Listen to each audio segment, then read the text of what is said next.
गुणगान करना चाहूँगा। कल जैसा कि हमने देखा कि समस्त भारतवर्ष में जन्माष्टमी का उत्सव जो है बड़े हर्षोल्लास के साथ मनाया गया। कुछ मंदिरों में, वृंदावन के कुछ मंदिरों में यहाँ तक तो ऐसे हजारों भक्त जो हैं घंटों लाइन में खड़े थे भगवान का दर्शन मात्र करने के लिए।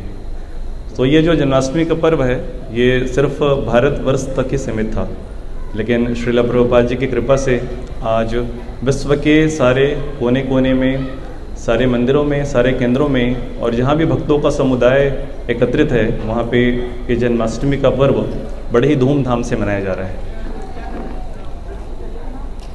श्रील प्रभुपाद जी ने हमें बताया है कि कैसे ये जो माधव तिथि है ये भक्ति की जननी है और इसका हमें बड़ी ही जातनता से पालन करना है।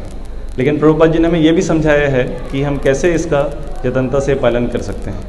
उन्होंने हमें बताया है कि इस माधव तिथि में हमें अधिक से अधिक भगवान के नाम का जप करना है, अधिक से अधिक भगवान का स्मरण करना है और अधिक से अधिक भगवान की सेवा करनी है।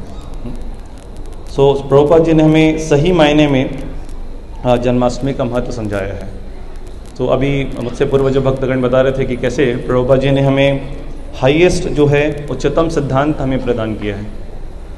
भागवत गीता, श्रीमद् भागवतम और ब्रह्म संहिता जैसे ग्रंथ हमें प्रभुपाद जी ने दिए हैं जिसके द्वारा हम जान सकते हैं कि भगवान कौन है, कृष्ण कौन है और कृष्ण यहाँ क्यों आए और कृष्ण हमसे क्या चाहते हैं।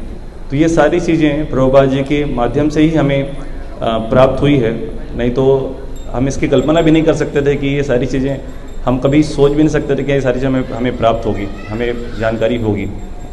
प्रभुपाद जी ने हमें भक्तों के संग के रूप में, शास्त्रों के रूप में और हरिनाम के रूप में सबसे उच्चतम पूंजी हमें जो है प्रभुपाद जी ने हमें प्रदान की है।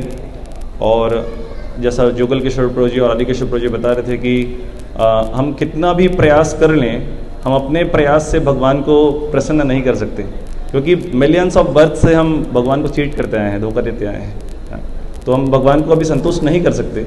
सो केवल और केवल श्रील प्रभुपाद जी के रिकमेंडेशन से ही जो है भगवान हमें स्वीकार करेंगे, भगवान हमें अपना स्वीकार करेंगे। सो प्रभुपाद के इस मैचलेस गिफ्ट्स के लिए अगर हम जीवन पर्यंत उनके आभारी रहें, यह हमारे लिए सौभाग्य की बात होगी। तो जिस तरह से एक बर्थडे में अगर एक छोटा सा बालक जो होता है अपने पिताजी को एक छोटा सा केक ऑफर करता है और उनको अगर वो विश करता है, अपना प्रेम उजागर करता है कि पापा पापा happy birthday to you. Similarly Srila Prabhupada ji के इस आविर्भाव दिवस पे अगर हम प्रभुपाद जी को कुछ गिफ्ट ऑफर करें, कुछ हमारा प्रेम जो है ऑफर करें, भक्तों के साथ सामंजस्य रखकर, 4 नियम का दृढ़ता से पालन कर हरिनाम का नियमित जप करके और प्रभुपाद जी के मिशन में दास दासानुदास के भाव से सेवा करके अगर ये केक रूपी चीज़ें हम प्रभुपाद को ऑफर करें तो हम प्रभुपाद जी को अवश्य प्रसन्न कर सकते हैं। धन्यवाद। हरे कृष्ण।